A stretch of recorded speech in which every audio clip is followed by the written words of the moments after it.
Welcome back to the Deep Dive. Today we're looking at, well, a set of documents describing a company that's just operating at an incredible speed, almost unbelievable acceleration, really. We're talking numbers that kind of redefine efficiency in software. Yeah, it's pretty stark when you look at it. The subject is Palantir.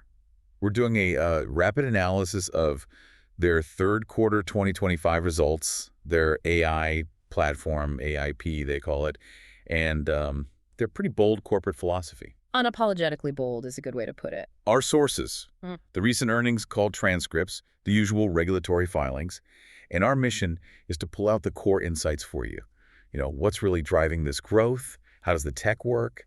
And maybe most importantly, what are the risks you need to be aware of? Okay, let's unpack this. It really is an extraordinary set of documents to go through. I mean, the figures don't just signal success, they show extreme leverage. Leverage, yeah. And what really defines these Q3 results is that combination, that juxtaposition of just explosive growth on one side, and then this unprecedented profitability and efficiency on the other.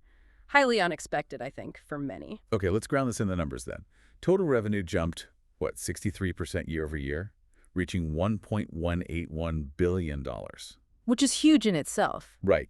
But it's that efficiency metric, profitability versus growth, that's really turning heads. Yeah. The Rule of 40 score. Exactly. The Rule of 40, it's kind of the gold standard for software, right? You add your revenue growth rate to your adjusted operating margin. And hitting 40% is considered great, world-class even. Oh, yeah. Mature companies are thrilled with 50%, maybe 60%. And Palantir didn't just hit 40. They blew past it, way past it. Absolutely. Their score soared to 114%. 114%. Yeah. I mean, just think about that context. That's up 46 points from last year. And 20 points just since last quarter. In a single quarter, yeah. And now they're guiding to 102% for the full year 2025. It's supported by that adjusted operating margin hitting 51%. Highest ever for them. Highest ever. This kind of scale and efficiency, it's historically very rare. And the cash flow seems to back that up, showing some maturity there. $2 billion in adjusted free cash flow, trailing 12 months, first time ever. Yeah, that speaks to stability. And that stability, it's really underpinned by just massive deal momentum. You need that. Okay, tell us about the deals. Highest total contract value TCV quarter ever, $2.8 billion. Wow. That's up 151% year over year. And it beat their last record quarter, just Q2, by almost $500 million. That deal flow is just staggering, though. Yeah. I mean, 204 massive new clients landing at once. Doesn't that create huge implementation risks, potential churn? How do they actually scale that fast without, dropping the ball? That is the absolute critical risk. You're right. We have to address it. Now, the executives, they claim their platform, AIP, is specifically designed for rapid deployment. They talk about showing value in days or weeks, not quarters. Right. But yes, the sheer volume adds overhead, no question. They closed 204 deals over $1 million just in Q3. Just Q3. Including 91 deals over $5 million and 53 deals worth $10 million or more. So that rapid deployment claim, it's really key to their whole story. Well, their customer base seems to be buying it, growing 45% year over year. They're up to 911 customers now. Yep. Globally. And it sounds like they're selling more to existing clients, too. Average revenue from the top 20 customers is up 38%, hitting $83 million per customer on a trailing basis. Exactly. It's that classic land and expand model, but working really effectively across the board, it seems. Which brings us nicely to where this growth is happening and maybe why that deal volume is so intense. Here's where it gets really interesting. The U.S. market, that's the engine. Undeniably, yeah. The U.S. pulled in 75% of their Q3 business. $883 million total. That's up 77% year over year. Okay, 75% from the U.S. But the commercial side within the U.S., that's the rocket fuel. Oh, absolutely explosive. That segment grew 121% year over year. 121%. And 29% just sequentially from Q2, hit $397 million in revenue. And, this is the fourth quarter in a row where their total commercial revenue, which was $548 million this quarter, was actually bigger than their total government revenue. Which was $633 million.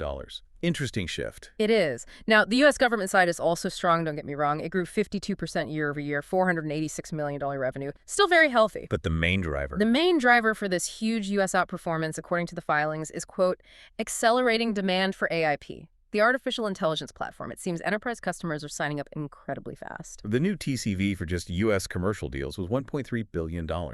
A 6x year-over-year growth rate. What exactly are these companies buying? Is it just software licenses? Or something deeper. Well, this is where the executive commentary gets really insightful. They're saying customers aren't just asking for like point solutions anymore or Yeah. single use cases. You okay?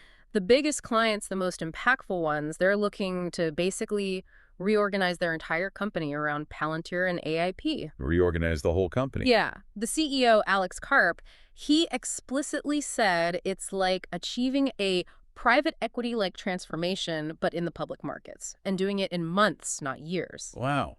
It's ambitious. It signals a huge shift, right? From just buying a tool to essentially buying a new operating system for your whole organization. Okay, that level of change implies the tech itself must be seriously different.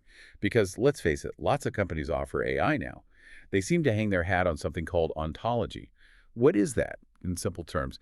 And why is it better than just, say, hooking up ChatGPT to your data? That's a great question because ontology really is their claimed technical moat. Think of it like a digital twin of your entire business, No. but more structured. Like a map? Exactly, like a map. Ontology is the framework that connects every piece of data, a sensor reading, an inventory number, an employee's shift to a real-world thing, like a specific machine or a product or a location. It provides the crucial context. Ah, so it's not just the language model talking about the data. It's like a structural layer, ensuring the LLM can actually trigger real workflows based on accurate, real-time business meaning. Precisely. It enables what they call the elegant integration of LLM's workflow and software. And according to them, this structure is what makes AIP the only platform where customers compound their own enterprise AI leverage, not just the model maker's leverage over them. Interesting distinction. Right.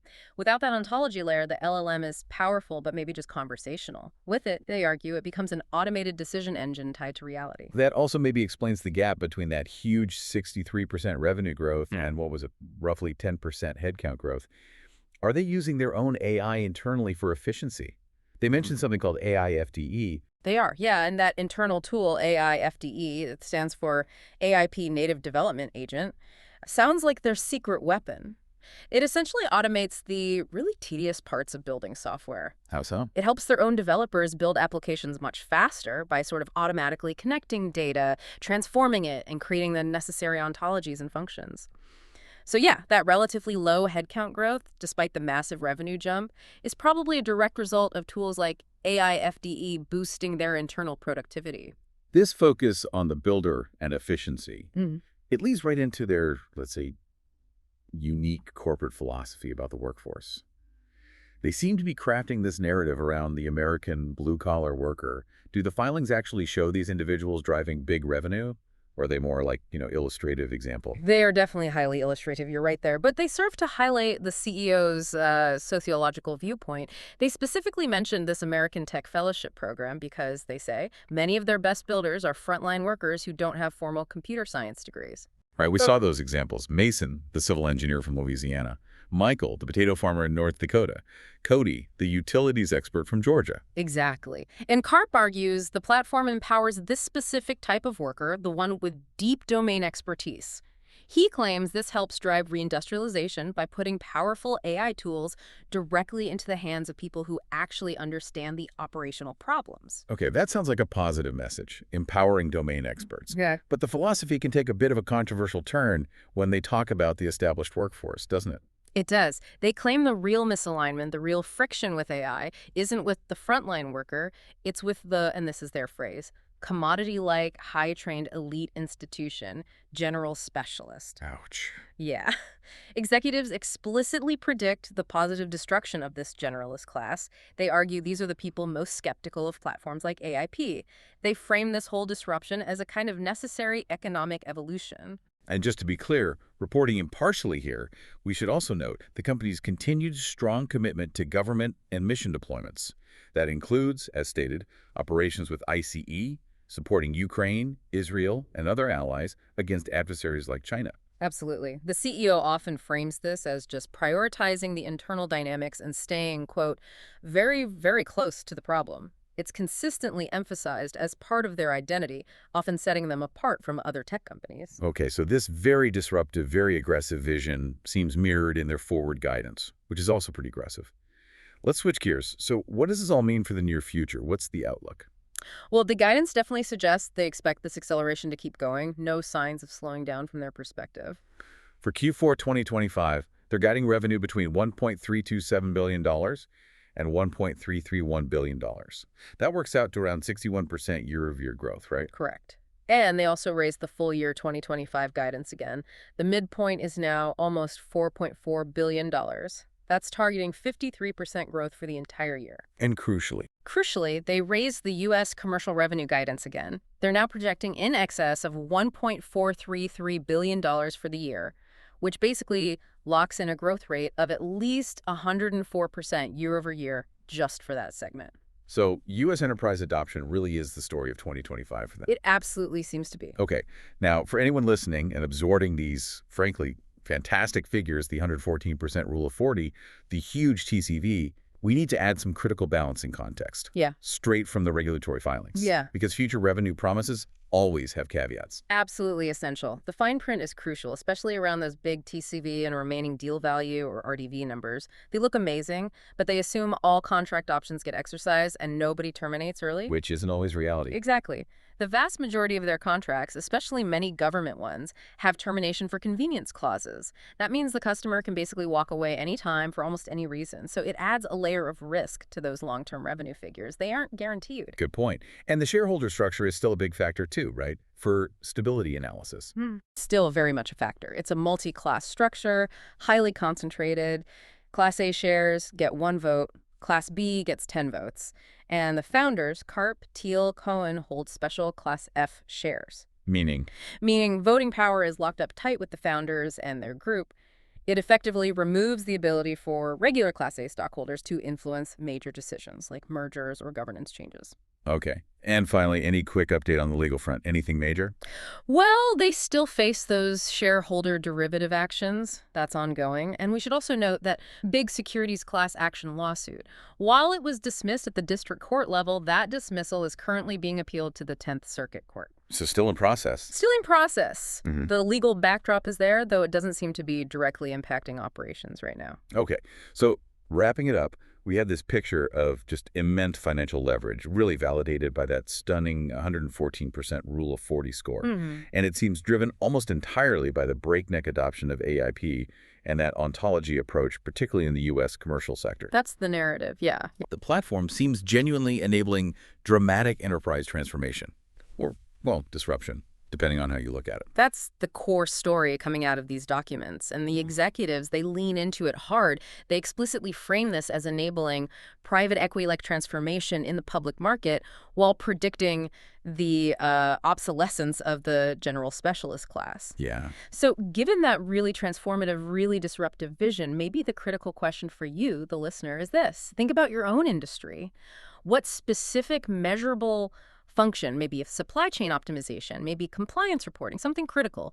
What function will be fundamentally reorganized, maybe redefined by enterprise AI platforms like AIP in, say, the next 6 months? And how does that change the kind of domain expertise you need to cultivate or maybe protect going forward? That's a fantastic provocation to end on. Definitely something to chew on. That is all the time we have for this deep dive. We hope you feel better informed and maybe ready to tackle that very question.